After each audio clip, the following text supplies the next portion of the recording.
আসসালামু আলাইকুম এভরিওয়ান। শীতকাল চলে এসেছে, পিঠা না খেলে কি হয়? আর আমি যখন পিঠা বানাচ্ছি ভাবলাম একটা ছোটোখাটো ভিডিও করে ফেলি।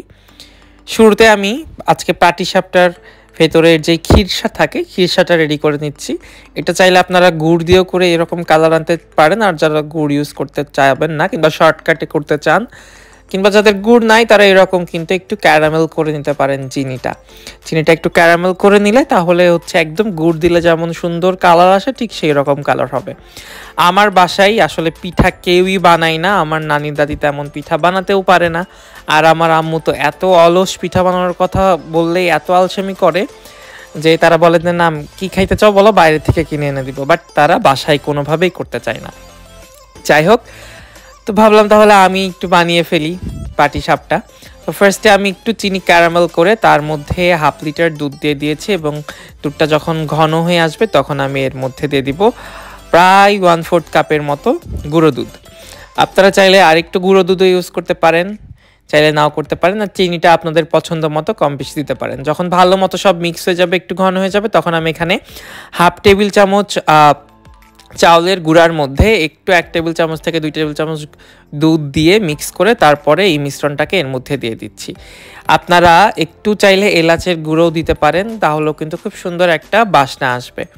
এটা এখন ভালো মতো নেড়ে নেড়ে একটু ঠিক হয়ে যাওয়া পর্যন্ত আমাদের কিন্তু এটাকে কুক করে নিতে হবে।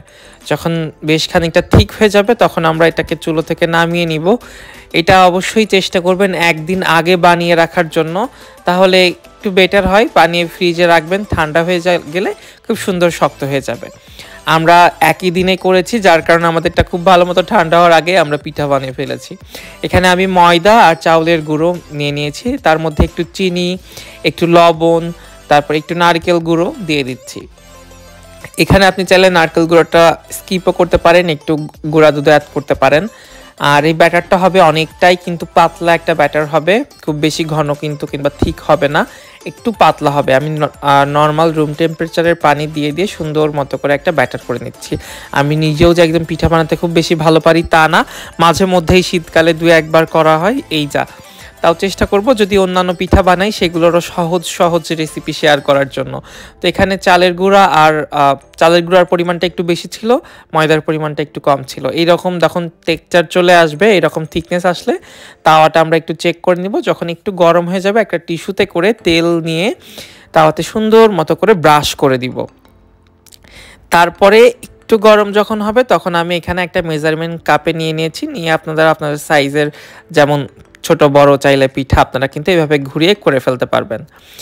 এখানে আমি এই যে আমরা যে খিরসাটা কিন্তু আগে বানিয়ে রেখেছিলাম সেই খিরসাটা ইউজ করছি। এটা এখনো প্রপারলি কিন্তু ঠান্ডাই হয় নাই, যার কারণে দেখেন এখনো কিন্তু অনেকটাই রানি। হ্যাঁ, এটা যখন আপনি একদিন ফ্রিজে রেখে দিবেন খুব সুন্দর মতো ঘন হয়ে যাবে, তখন কিন্তু আরও ইজি হবে কাজ করা। বাট আমার হুট করে মনে হলো পিঠা খেতে ইচ্ছা করছে, যার কারণে আর কি দুপুরে কাজ শুরু করে বিকেলের মধ্যে শেষ কাজ।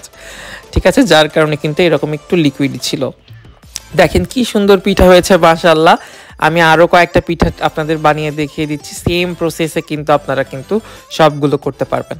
আপনারা চাইলে আমরা যেই পিঠার যেই ব্যাটারটা করেছি তার মধ্যে কিন্তু চিনির বদলে গুড় ইউজ করতে পারবেন, তাহলে কিন্তু কালারটা খুব সুন্দর আসবে। আপনারা দুইভাবেই করতে পারেন, যেভাবে আপনাদের ভালো লাগে আর কি। আবার চাইলে ক্যারামেলটা না করেও করতে পারেন খিরসা, তাহলে আপনাদের কিন্তু সুন্দর সাদা কালারের খিরসা হবে। তো এভাবে করে আমরা সবগুলো পাটিসাপটা কিন্তু করে নিচ্ছি। পাটিসাপটা পিঠাটা করাটা খুব ইজি, আর করতেও আমার খুব বেশি ভালো লাগে। আর এরপরে হয়তো আমি তেলের পিঠা কিংবা পাকান পিঠা যেটাকে আমরা বলি, বিভিন্ন নামে পাওয়া যায়, তো সেটা করব। আমার খুবই ফেভারিট একটা পিঠা। তো এই যে সবগুলো পাটিসাপটা আমাদের কিন্তু বানানো হয়ে গেছে। কে বলবে যে আমি পিঠা বানাইতে পারি না বলেন? আমার বাসায় সবাই অলস হইলেও আমি শুধুমাত্র আমার কাজগুলো করতে পছন্দ করি। বাদ বাকি যেই থালা বাসন নোংরা হয় সবগুলো কিন্তু আম্মুকে দিয়ে মাজাই। আম্মু এই জন্যই বলে যে তুমি শুধু নিজের কাজগুলোই করো, আমাদের কোনো কাজ করো না। তো যাই হোক, আমাদের এই যে পাটিসাপটাগুলো রেডি, খেতেও বেশ মজা হয়েছে। কেমন লাগলো অবশ্যই জানাবেন, আর আপনারাও বাসায় ট্রাই করবেন। আজকের মতো এখানেই বিদায় নিচ্ছি, আল্লাহ হাফেজ।